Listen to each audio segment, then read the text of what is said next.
Halo teman-teman, siapa nih di sini teman-teman yang pernah menggunakan AI buat ngerjain tugas secara instan, bikin rangkuman, nulis caption, atau cari ide, atau malah langsung minta jadi semuanya?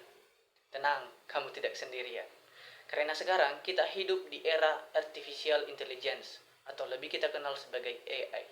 Semuanya serba cepat, serba instan, serba bisa.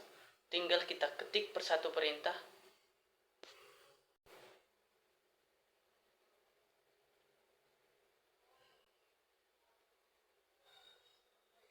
Halo teman-teman, siapa nih di sini dari teman-teman yang pernah menggunakan AI buat ngerjain tugas secara instan? Bikin rangkuman, nulis caption, ataupun cari ide. Atau malah langsung meminta semuanya dari AI.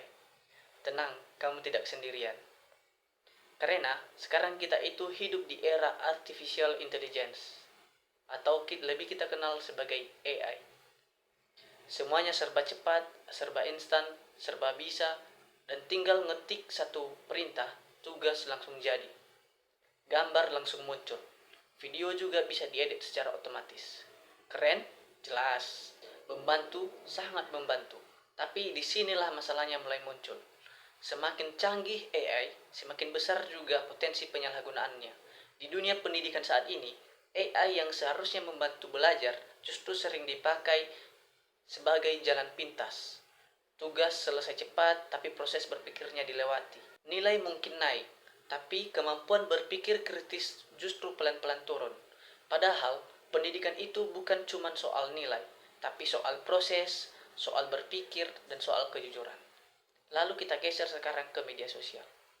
Sekarang, AI bisa bikin wajah palsu, suara tiruan, bahkan video orang berbicara yang sebenarnya tidak pernah terjadi atau tidak pernah dia mengatakan hal tersebut. Itulah yang disebut dengan deepfake.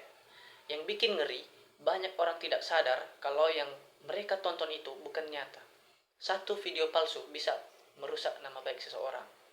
Satu suara tiruan bisa dipakai buat nipu keluarga sendiri. Di lingkungan masyarakat, AI juga masuk ke ranah penipuan digital. Ada yang ditelepon pakai suara mirip orang tua. Ada yang ditipu pakai chat otomatis. Dan ada juga yang datanya dicuri tanpa sadar. Dan itu semua terjadi hanya karena satu hal, yaitu kita terlalu percaya pada teknologi tanpa berpikir kritis. Padahal sebenarnya AI itu tidak jahat. AI itu juga tidak baik. AI itu netral. Namun yang membuatnya bermanfaat atau berbahaya adalah cara kita menggunakannya. Kalau dipakai untuk belajar, AI itu bisa jadi tutor. Dan kalau dipakai untuk berkarya, AI itu bisa jadi alat kreatif. Tapi kalau dipakai untuk menipu, menjiplak, dan memanipulasi, AI itu bisa berubah jadi alat kejahatan. Karena itu, kita sebagai generasi Z, kita punya peran penting.